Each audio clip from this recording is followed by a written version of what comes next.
Okay, there's going to be another classic Raw review. This is going to be a review of the November 25th, 2002 Raw from Charleston, South Carolina. So this is the only time that Shawn Michaels and Rob Van Dam ever wrestled. So if you haven't seen it yet or don't remember it, it's actually on YouTube. I'll put a link in the description. Obviously, you can watch it on Peacock. Season 10, episode 47, if you want to watch the whole Raw here. But yeah, I thought this had a lot of potential. Just to give you an idea of how much, money I think this match could have made. WWE Magazine back in the day, you could actually mail in, a vote. This was a contest, past or present. What two wrestlers would you want to see wrestle that never touched each other? And Rob Van Dam and Shawn Michaels won the poll. You could actually pick a stipulation, and it ended up being a ladder match. But, I don't think it needed to be a ladder match, but you get the idea. There's a lot of people that thought this was an attractive match. A lot of similarities with the athleticism, the educated feet. A lot of differences, too. I think they're both very, very different in terms of personality. I think they're very different workers, too. Lots of differences, but you get why a lot of people thought this could have been an amazing matchup. And I think probably the most underrated thing when you look at both of them is they're both baby faces. I don't think Shawn or RVD ever really turned heel after this. Or, since 2000, Van Dam was never a heel in the WWE. And when Shawn returned, you only had that temporary heel turn for Hogan, and that was pretty much it. Shawn was really never a heel throughout this whole run. So I think more than anything, you could blame it on that as for why they never really went back to this match. But yeah, just to refresh everybody's memory, Shawn won the belt at Survivor Series. He beat Triple H in the finals of the Elimination Chamber.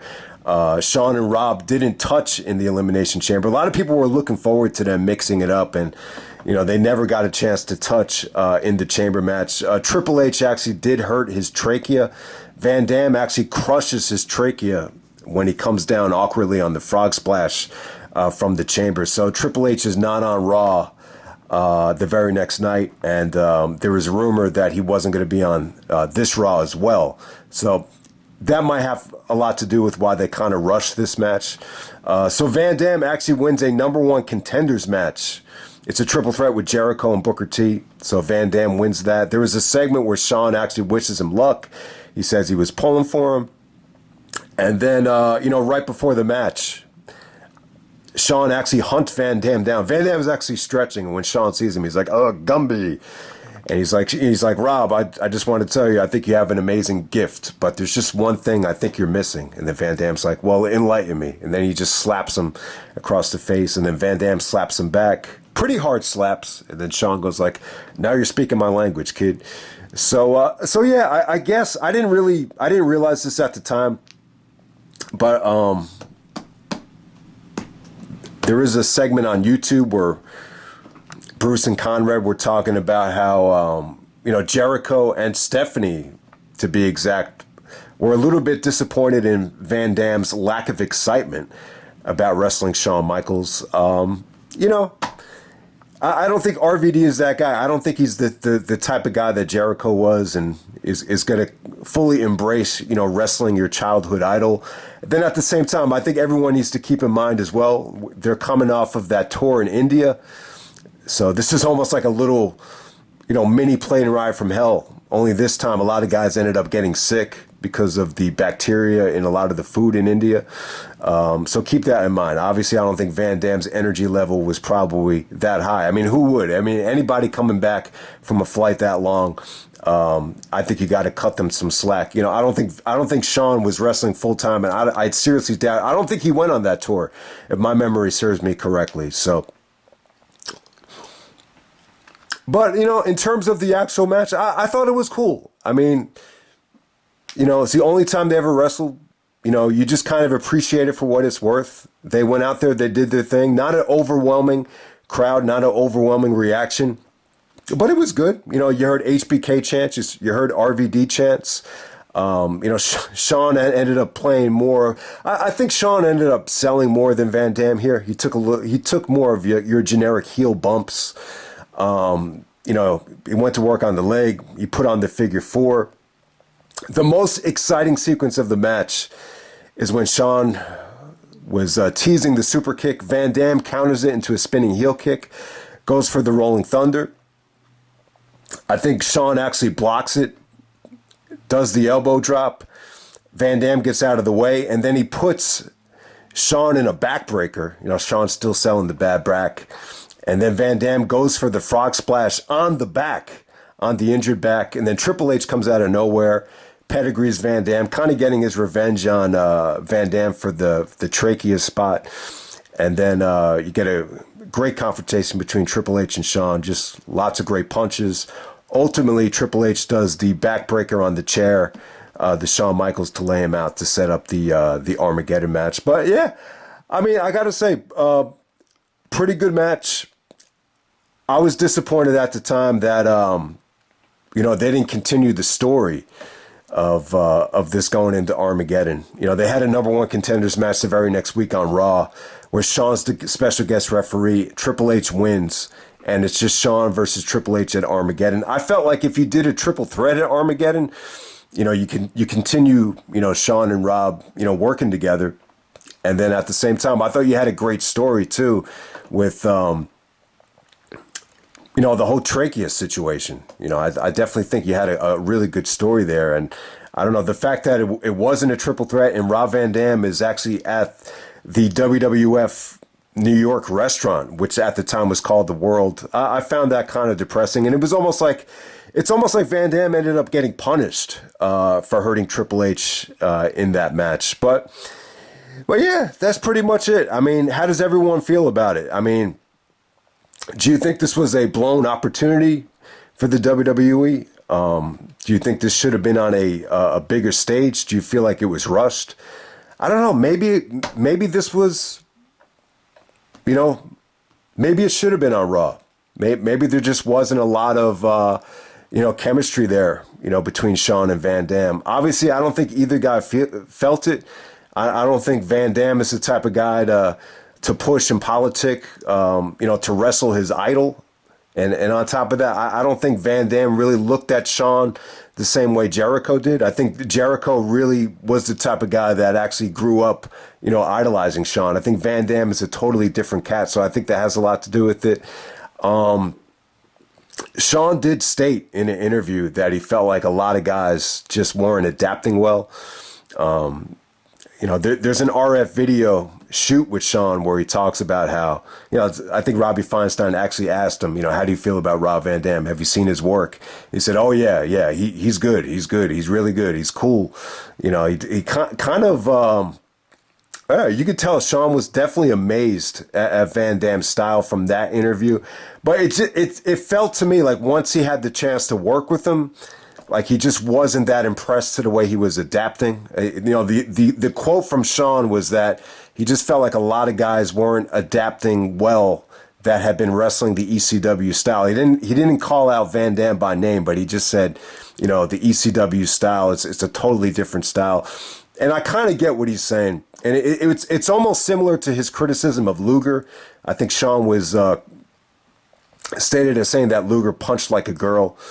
Anytime, Luger was in a tough spot because he was supposed to be the face of the company. He's playing a babyface. And I think when you're in that spot, you really have to do a good job of making a good comeback, executing a proper punch. And, that was never really Van Dam's style. His style was very unorthodox. It was totally different. It wasn't, I don't think Van Dam ever really, cared to master, that style. Obviously Shawn and Triple H were masters of it. So I think, a lot of it probably had to do with that. But yeah, that's pretty much it. The only time they ever wrestled. And, yeah, so it's up to you. Do you feel like they left a lot of money on the table, or maybe the match just should have been on Raw as a one-time thing because, the chemistry really wasn't there. But I think more than anything, I think the timing of it was pretty bad too, because I don't think Shawn was really that invested in, being a full-time guy yet. So, maybe that's why they rushed it. And after they rushed it, they just kind of said to each other, you don't really want to see them go back to it again. But I think the other thing is, there was never any plans to turn either guy heel. If you look at who Shawn worked with over the years after this, it was guys like Randy Orton, Batista, Flair, a lot of the Evolution guys. Obviously he worked with Jericho a ton, but you always had that babyface heel dynamic. So I think that has a lot to do with it as well. But it's definitely frustrating though. When you look at the fact that this was during the brand extension and you have a limited roster, and you didn't go back to this once on pay-per-view. It's just kind of it's a little bit baffling, but yeah, and it kind of gets you thinking. How come they never ever made the effort to even try Rob Van Dam as a heel? And it's funny, like, yeah, Van Dam is massively over. You definitely understand it, but Van Dam was pretty much a heel the whole time in ECW. So, okay, also on this Raw, you had Jericho and Christian taking on the Dudleys. So if you don't remember this is when the Dudleys actually stole Jericho and Christian's bags, and you got Jericho and Christian walking around with towels on throughout the whole Raw, and they get stripped naked at the end of the night. So it's definitely a memorable segment. I think they wanted to give the Dudleys something, storyline wise.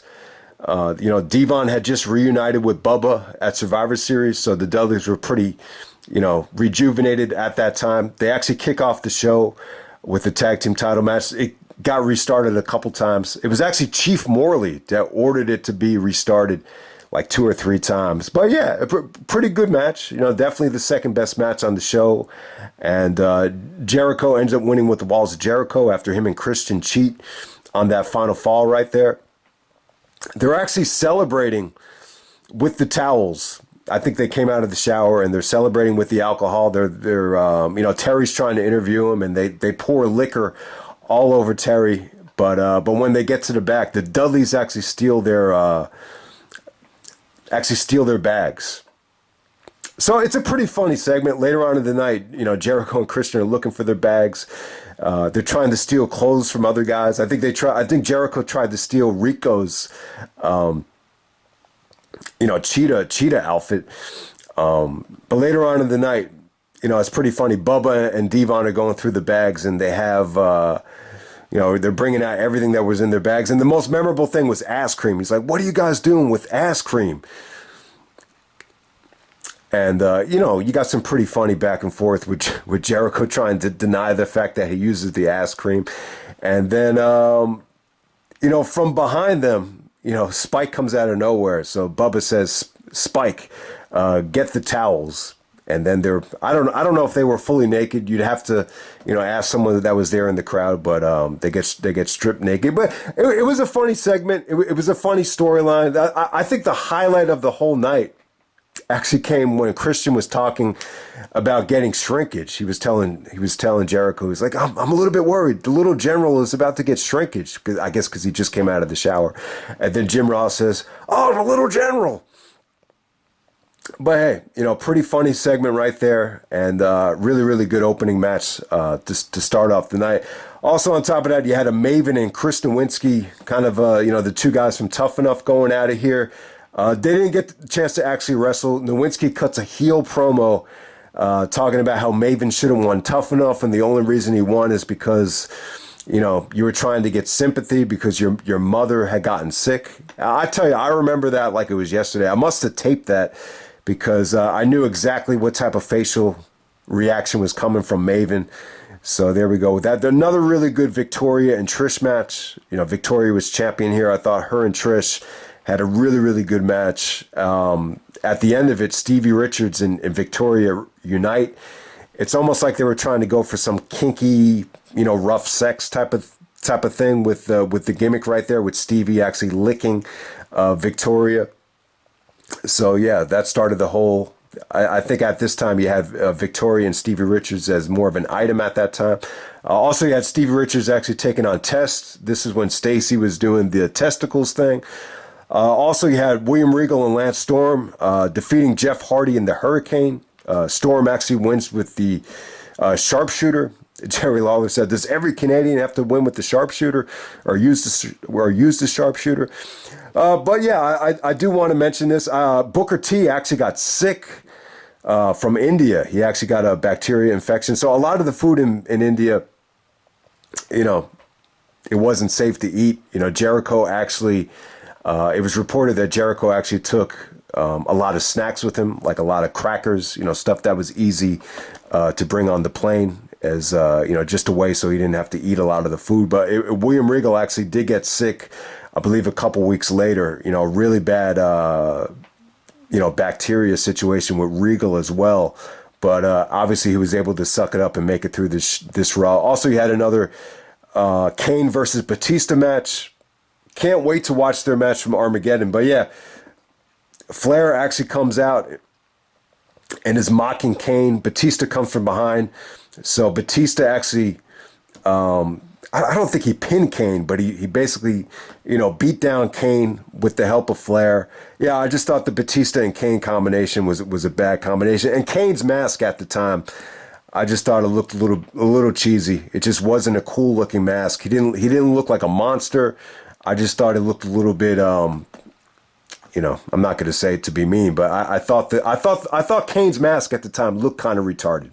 Wasn't a big fan of it. And then you had a really cold match of Goldust versus Rico right before Shawn and Rob Van Dam. But yeah, I honestly, I don't think Shawn was that comfortable yet. I mean, I think you could have scrapped one of these matches and had Shawn and Van Dam go a little bit longer, but I think Shawn was still like in the midst of, you know, just getting back into a rhythm. And I don't think he really treated this match with Van Dam the same way he treated, you know, a pay-per-view match where, you know, there's a lot of, you know, thought and you know, training that goes involved.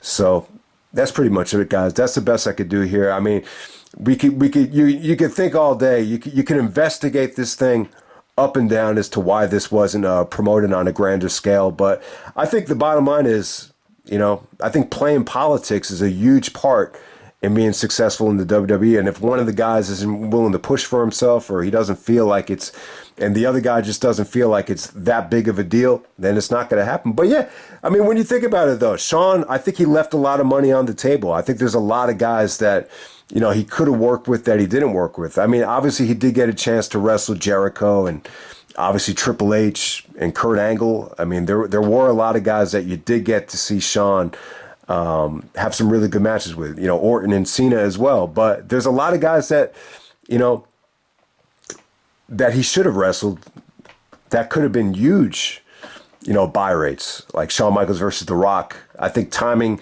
that had a lot to do with timing, but at the same time, I don't think either guy was really pushing for it. You heard The Rock say that, you know, because, you know, Shawn treated him like shit, he never really wanted to wrestle him. Then on top, you know, you got Shawn versus Rey Mysterio. I think that could have been better promoted. I think it happened on the Eddie tribute night. It happened a couple times, but that's a match I thought had a lot of potential. Obviously, Shawn Michaels versus Eddie Guerrero. You know, if Eddie didn't pass away, who knows? I thought that could have been huge. And then the other one is Shawn Michaels versus CM Punk. You know, I think that's another one that, you know, really could have happened at the end. But, you know, maybe Punk really didn't quite hit the mark yet. And, you know, Shawn, I think he really was more fully invested in wrestling guys like Ric Flair and The Undertaker, as opposed to a guy like CM Punk. But, you know, it's all good. You know, I mean, Shawn was really nice to RVD, you know, just looking at the segments. He said he had an amazing gift. He talked about how much respect he had for him in the RF video shoot. So I don't know what went on here, but yeah, the only time you got it was on this Raw, so you could just enjoy it for what it's worth. And I'm out, all right?